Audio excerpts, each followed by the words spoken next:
Hello, everyone, and welcome to the webinar, Integrating Autonomous Vehicles with Public Transport. And thank you for joining us. In this webinar, we will explore how to efficiently integrate autonomous vehicles and services into existing schedule-based public transit systems. Our presenter today is Bestmile Director of Business Development, Luc Texier. Since joining Bestmile in 2016, Luc has been involved in many of the first public autonomous vehicle projects in the world, and he has deep experience with today's topic. Luc will tell you more about his background as the presentation proceeds. A word about logistics. All participants are muted. You can ask questions by clicking on the Q&A button at the bottom of the screen. Please enter your questions during the presentation so that we will be able to get to them in the order that they are asked. We will get to as many questions as we can after the formal part of the presentation is over, and we'll answer others via email after the webinar ends. When you leave the webinar, you will receive a message from Zoom, our technology platform, with a link to a survey that will ask you your opinions about the content of the webinar. We ask that you please let us know your opinions so that we can tailor future webinars and content to meet the needs of our audiences. This webinar is being recorded, and the recording will be made available to all registered attendees. And now I will turn it over to Luc. Take it away, Luc. Thank you, Bill. Thanks a lot. Hi, everyone, and welcome to this webinar. This is Luc speaking, and I'm going to be your host today. Regarding the length of the webinar, it's going to be more or less 20-25 minutes. We try to keep it short, crisp, and to the point. Once again, it's recorded, it's being recorded, and at the end, we answer some questions, and afterwards, of course, you can shoot an email or get on our website to find out more about Bestmile. About myself, quickly, I joined in 2016 to lead sales and business development in EMEA and help our largest customers in this region. I'm also a member of the core of the UITP Space Project, the core team, and also, sorry, the working group 11 at IT4PT. Our journey together, it's first of all, we'll look into the definition of autonomous vehicles and which vehicles are we talking about today. It's definitely the shuttle, the promise of autonomous mobility and how to enable that promise. And it's going to be a lot about integration with public transport. And at the end, we'll look into an actual implementation in Switzerland of a fully integrated fleet of shuttles into public transport. So in public transport, what autonomous vehicles are we talking about today? Well, there are many technical and operation differences between, obviously, a car, a bus, and a truck. And making them electric and autonomous won't change that situation, except maybe for the range, because they're going to run on batteries. The driverless shuttle is a new breed of vehicle, in fact, also quite different to other machines that you see on the screen. The range is different, it's designed to move people, not goods, and it's supposed to be driving in city centers and not like a car or a bus connecting cities together, or for a truck to connect countries, actually. So, and the speed is limited for good reasons. It's public transport, and we don't have to move that fast, unlike a car. So what I call the so-called autonomous shuttle is used clearly for first and last mile scenarios. The driverless operation, it's kind of a joke, but I qualify it as 3.5 on the automation level scale. It's more than 3, it's not really 4 yet, and it's definitely not 5. In terms of pollution, it's zero pollution, it's electric. And it fits very well, very much like the Smart Shuttle project in Sion, operated by Car Postal. In narrow cities, when you have narrow bridges and narrow streets, where a 12-meter bus couldn't be operated, and obviously very friendly to disabled and elderly people. So thanks to these autonomous vehicles, a few years ago we entered a new era that I titled the autonomous promise. So with this promise, apparently thanks to these vehicles, many people foresee a brighter future for our civilization. And, and in fact, so bright that apparently automatically autonomous vehicle will cure all our transportation sins, including pollution, traffic jams, noise, accidents, you name it. And this is not new, as you can see on this picture. We find the promise in these science fiction speaks from the 50s, 60s, in which you witness a happy family having a cup of organic tea in a car that is cruising autonomously on a highway. The truth is, as of today, the so-called autonomous vehicles are not that autonomous. And even though they become fully autonomous, they will never provide an efficient, coordinated transportation system by themselves anyway. And this is what we see in this quite misleading picture on the right-hand side. It looks like the vehicles will understand each other and get through the intersection safely. Well, in the real world, they'll most likely end up in a deadlock situation with the vehicle simply freaking out by being so close to each other. So then, what is required to enable the promise?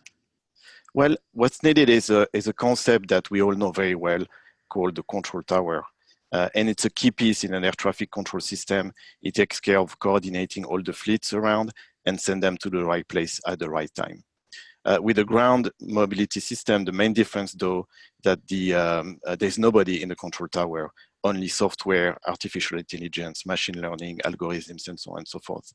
And the goal is to send the right mission to the right vehicle at the right time. So what components do we need to coordinate a fleet of autonomous vehicles? What you see on the screen is a fairly typical scenario with a fleet of autonomous shuttles providing on the right-hand side a first and last mile service connected to a bus line, okay? And on the left-hand side, the same fleet being used at another time in the day for a ride-hailing scenario. In both cases, the vehicles are connected to the orchestration platform and they provide their telemetry data in real time. Then based on various constraints, demands, parameters, KPIs, the platform will then compute missions, which in our language is the definition of the A, the B, and how to get from A to B. And the vehicle is in charge of executing the mission, very much like a control tower doesn't fly an aircraft remotely. We don't drive a vehicle remotely. The vehicle is in charge of executing the mission. So what is this fleet orchestration platform we've been talking about? In our case, it's called Bestmile platform and is composed of several pieces that work seamlessly together. At the bottom, you've got, sorry, the vehicle integration, where and the goal is here to abstract the vehicle differences from the platform and make sure the mobility providers can buy from any vendor, whatever vehicle they want. After all, in the 70s, when Airbus entered the market, airports didn't have to change the control tower. That should be the same with vehicles. There will be new brands, there will be new types of vehicles, and you shouldn't have to change the backend when you buy those other vehicles. On top, and we won't go deep into that, but there's what we call the core engine, so millions of lines of code in charge of providing microservices for many functions of a core engine, such a platform, such as pooling, matching, dispatching, headway and timetable management, pre-positioning, fleet rebalancing, energy management, you name it. In a nutshell, this is the brain of the platform. And on top of this brain, we provide a set of APIs for the driver and the traveler applications, but also for booking, payment systems, and other attributes of the platform. And thanks to these APIs, we provide a set of applications for the mobility provider, such as the control center portal, where you can monitor and configure the fleet. And of course, we have a set of white label apps for the travelers. In terms of integration with the outside world, it's really important to consume maps from different providers in different places worldwide, to connect also with the city, with the smart city, to access maybe data from traffic lights. And last but not least, the weather forecast is a key component. If you have snowfalls coming up, you probably want to park the shuttles until the city is done removing the snow, and you know that you can resume the service. And last but not least, and that's the goal of this webinar, is you must connect, of course, this fleet with the other mass transit services existing in the town. And let's dive into this now. So, but what do we need to integrate those fleets with mass transit services then? Well, first of all, let's be on the same page. A first and last mile service makes sense if and only if the fleet is synchronized with the mass transit system it completes. Otherwise, it can be, as we can see on the screen, an on-demand door-to-door service in silo.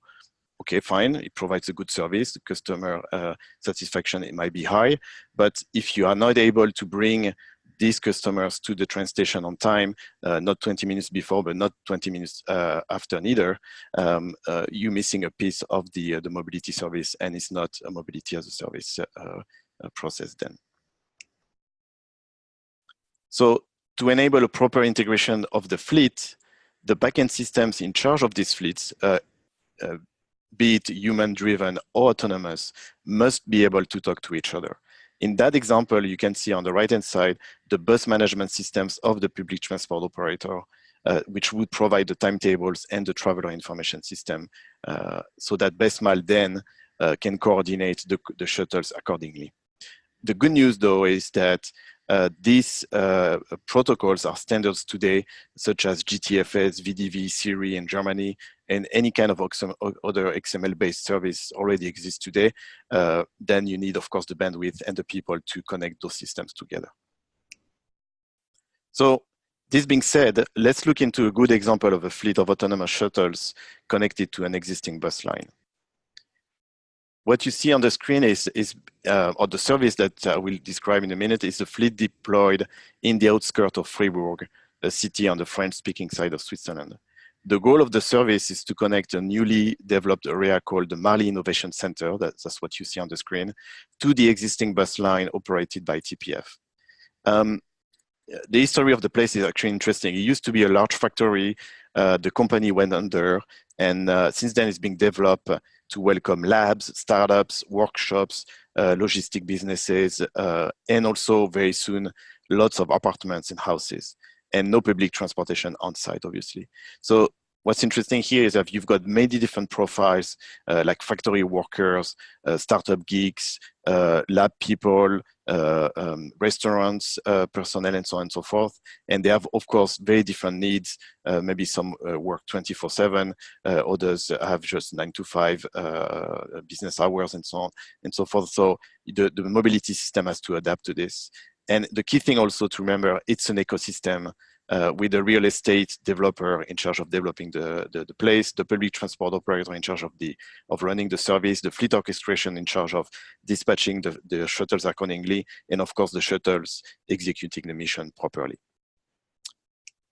And speaking of which, the vehicle itself is a shuttle from Navia called the Autonomous Shuttle. You've seen this one many times in the past few years. The fleet is composed of 2 vehicles, and of course, because that's by the law mandatory today, there is a safety driver in each. So if we look at the service itself, so the shuttles serve the 4 stops across the Marly Center. And if now we look in 3D, we see that the main road is not that far, but it's kind of a half a kilometer or a kilometer away. And there is the bus line number 1 operated by TPF on this main road. And the goal here is to connect the starting point or the end point to this bus line and do a proper coordination with the timetables, but also with the live operation of the line itself. So what do we need, technically speaking, to enable such a service? Let's start with the traveler's journey. He's using here, or she's using here, the SBB Mobility as a Service application to plan, in fact, here a trip from the train station to the MIC. Of course, the timetables displayed on the mobility device comes from the SBB Federal Data Hub. It's a hub of all the traveler information systems pushed by every single PTO operating in Switzerland. So we have all the data in one place. And of course, CPF pushes as well live updates coming from the bus management system so that the traveler knows whether the bus is late or canceled. TPF also, we have a connection with the backend of Bestmile platform, and they are pushing the live updates via GTFS to Bestmile platform. And we use the core engine is using this data to coordinate the fleet accordingly. Again, if the a stop is canceled or the bus is very late, it might be better to let the traveler know so that they can stay inside. From Bestmile platform, we also push the timetable of the MIC line to the backend of SBB and the live update so that the traveler knows whether the shuttle is running behind or is simply canceled because of weather conditions or things like this.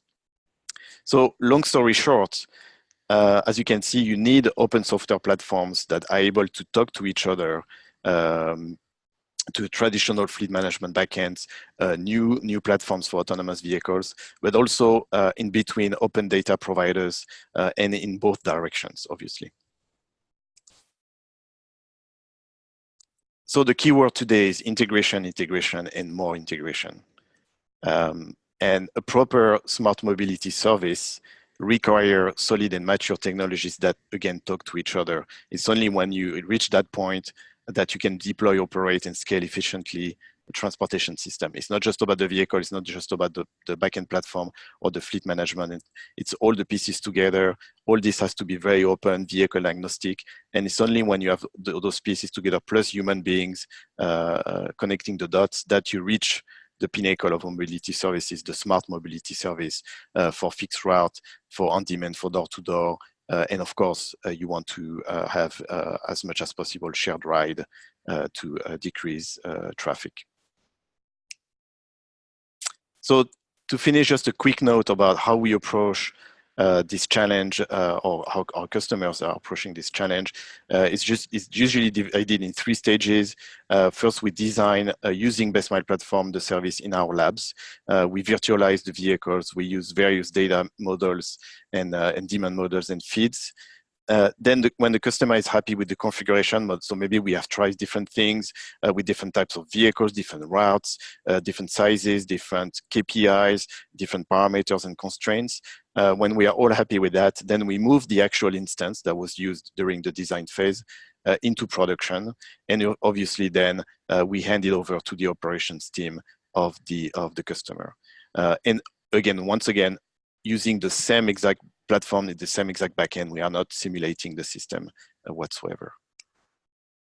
And thanks to that, we have many customers here, only the autonomous mobility customers worldwide. So we are way beyond science fiction.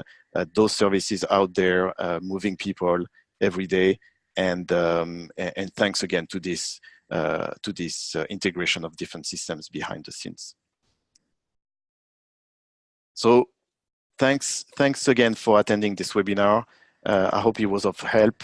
We're going to answer some questions now. Again, all questions will be answered offline if we don't have time today. And with this, I would really like to thank you all for joining today. And now it's back to you, Bill, for the questions.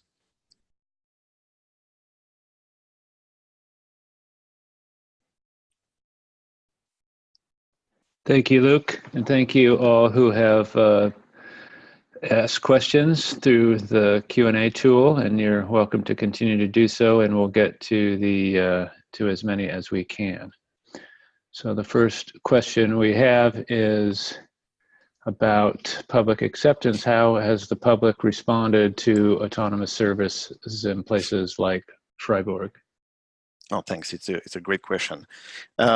The response was very positive. It is positive because the service is good enough or up to the expectations. And whether it's human-driven or autonomous will not change much as long as we move people from a location to another and they are satisfied. And in fact, thanks to the integrations, they don't miss the train or they are on time for the bus line. That's what is important to them. Again, whether it's autonomous or human-driven, that it has this shape or that other shape, it doesn't really matter. At least that's what we see from the surveys that were run at TPF, but also in other places. Okay, thank you. What is a typical time frame for the implementation of these kinds of services? It's a very good question too, because it has an impact on the delivery of the service. The connecting the backend systems can take some time, because human beings have, men and women have to get together, understand the data sets, and connect all the different bits. Procuring the vehicles take some time, a few months as well. Getting the permits takes some time as well. Usually everything happens in parallel anyway. And the connection and the implementation of Bestmile platform takes only a few weeks. That's the easy part, I would say. But really, it's about the integration of the different systems behind the scenes that can take some time. So from the very first design of the service down to the actual vehicles running around, it can be 6 to 12 months, somewhere in between. Less than 6 months, it's kind of challenging, given all the moving pieces and all the stakeholders involved. Okay, thanks. A number of people have asked similar questions, so I'm going to kind of aggregate them into the next few. Is it possible to implement similar services with, say, traditional human-driven vehicles? Oh, great question.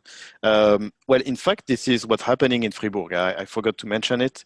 They have a plan B with a traditional car, what's kind of a minivan, those minivans we have in Europe.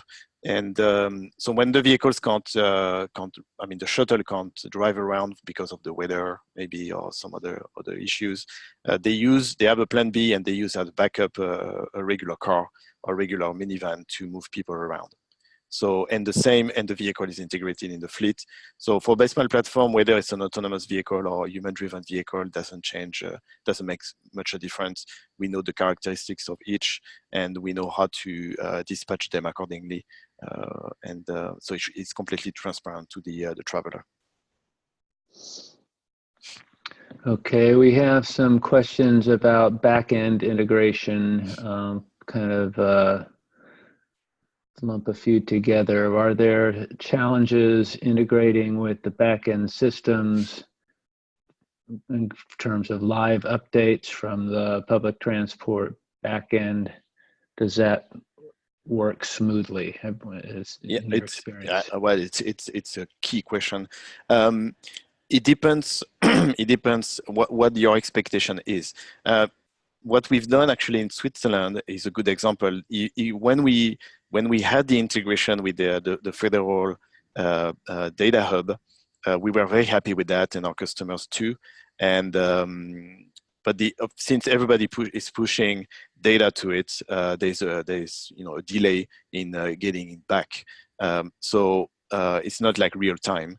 So that was, for example, for another customer, a challenge. And in that case, what we decided to do is to not use the federal data hub, but to get behind the fleet management system of the bus line, and access a web service to fetch the live updates and the timetable directly from the fleet management system of the bus line. So that's kind of the challenges you can find. The good thing though is that as long as you can use web services or XML-based data feeds, there's always a way to find the data that you need, unless it's a very old-fashioned homemade fleet management system from the operator, for instance. Okay, we have some questions about experience with different brands of vehicles.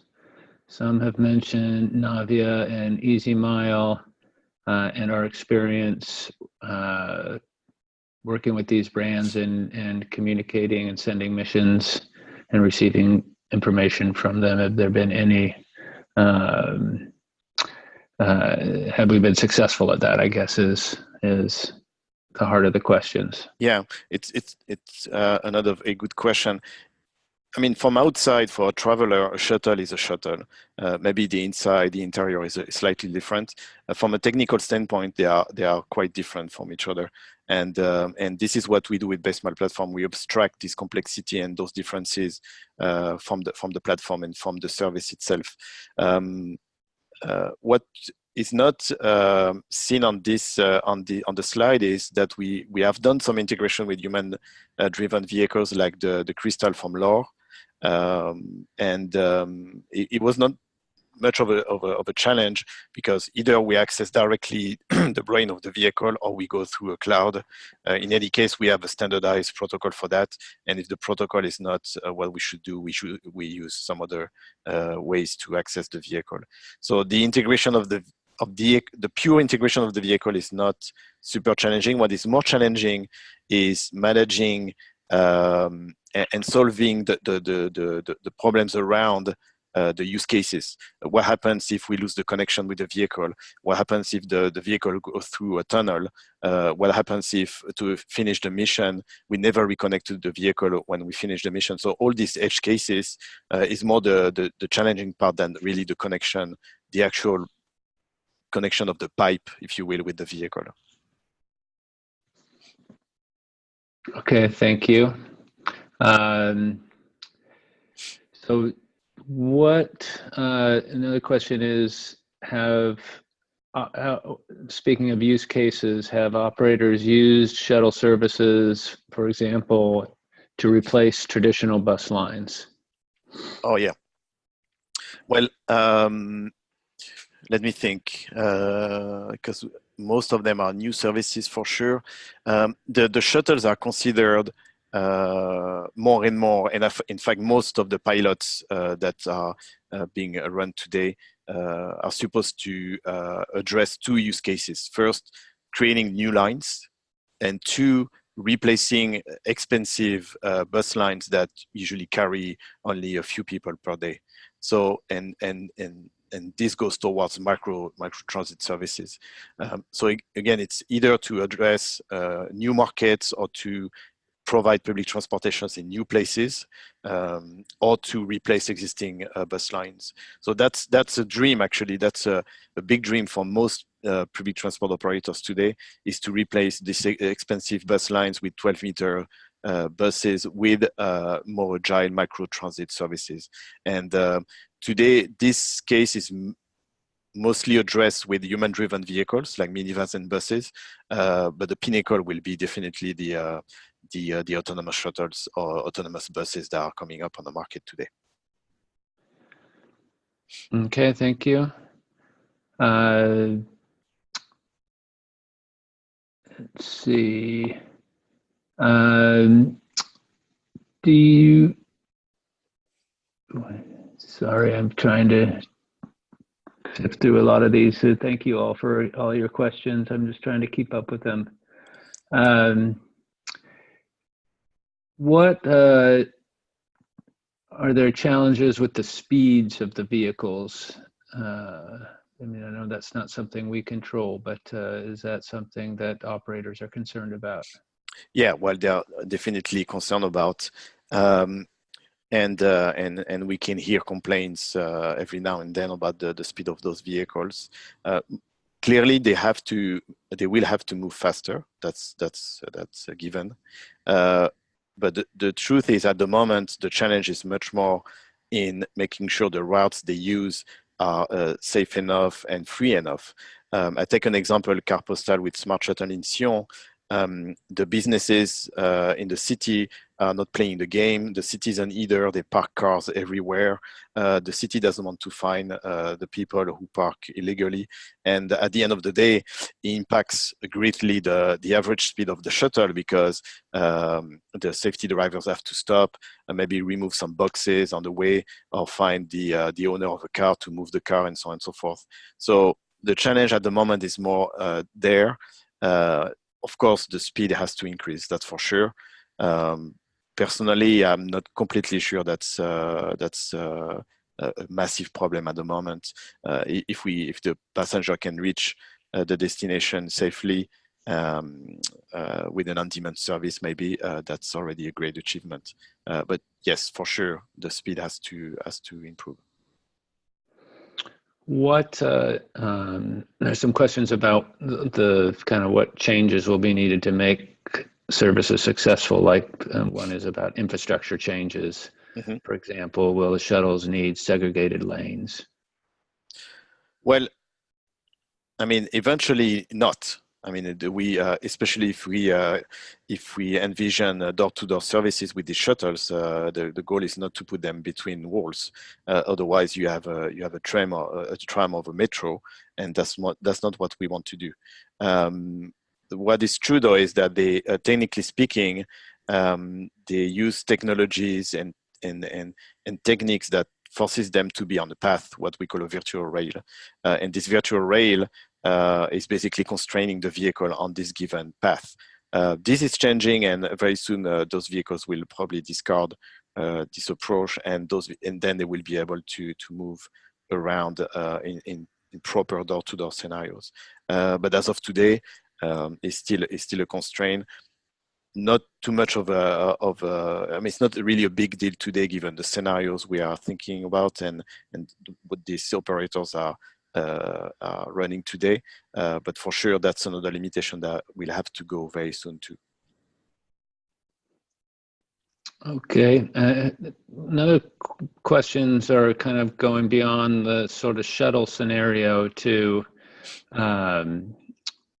questions about how autonomous cars or taxi fleets would be managed. Are there any differences between what would be involved in a shuttle service and what would be involved in, say, a robotaxi or TNC type service if it's human driven? Yeah, it's a very good question. Well, definitely the shuttle today, at least the shuttle that we know, the way it's designed, is definitely for station-based fixed line service. It can do more, but it's mostly designed, and the technical limitations constrain it to this kind of scenario. For robotaxi, of course, we're talking about door-to-door and pure on-demand scenarios. So whatever vehicle that will hit the market, like the autonomous cab from Navia and others in the future, they must be able to do that. They have to be able to merge in the regular traffic, and they have to provide or be the key piece of a door-to-door on-demand service. So that's where we see the main differences. Maybe with shuttles, we'll accept some constraints because there's going to be public transport in specific scenario, fixed line basically. But for on-demand door-to-door, the vehicle has to achieve what we achieve every day when we drive our cars from a place to another. Okay, and this is another question that has been asked in a bunch of different ways, and in some ways you've kind of answered it already, but maybe it needs reiteration. Is you've mentioned that autonomous vehicles would be connected to the same platform from multiple vendors, as well as non-autonomous vehicles. However, these vehicles are all going to have different platforms developed by their manufacturers, OEMs. Technology companies. How is it interoperating with all of these technologies possible? Yeah, it's a good point.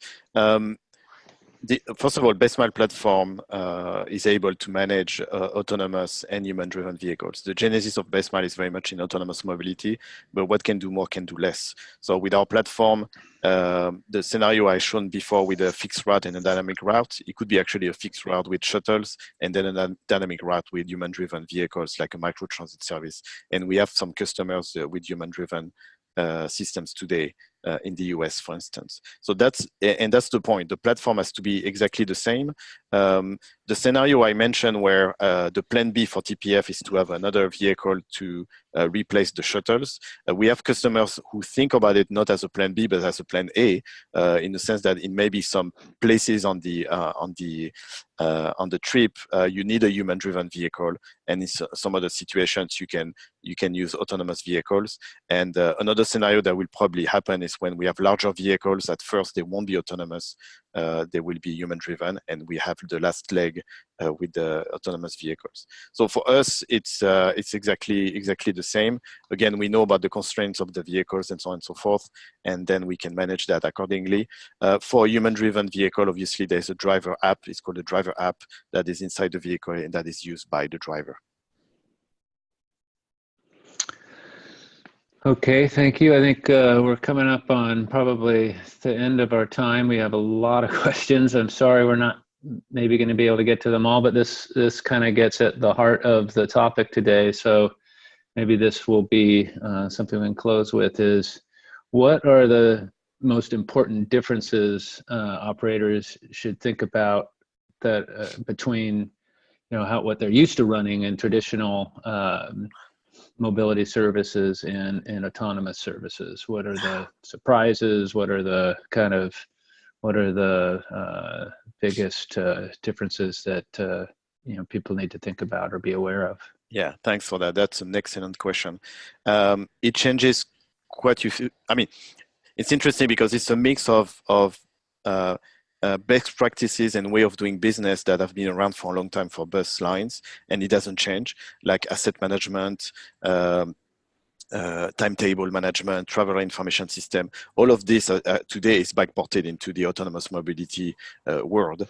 The main difference, though, and it's sometimes hard to grasp it by this industry because it's so new, is that eventually you won't have a driver inside the vehicle. Okay, that's the promise of autonomous mobility. And this is not a detail, because now you don't have the control center being able to talk to the driver and the driver be able to handle some of the situation, or maybe just being around while waiting for the police or the emergency services. So the fact that nobody is in the vehicle anymore, it's changing a lot of things in terms of managing emergencies, managing specific scenarios and specific situations in which, from the control center, so remotely without being close to the situation, you have to act upon maybe the problem or the accident and quickly, so that you can maybe rescue someone or push a vehicle aside that is blocking the traffic or things like this.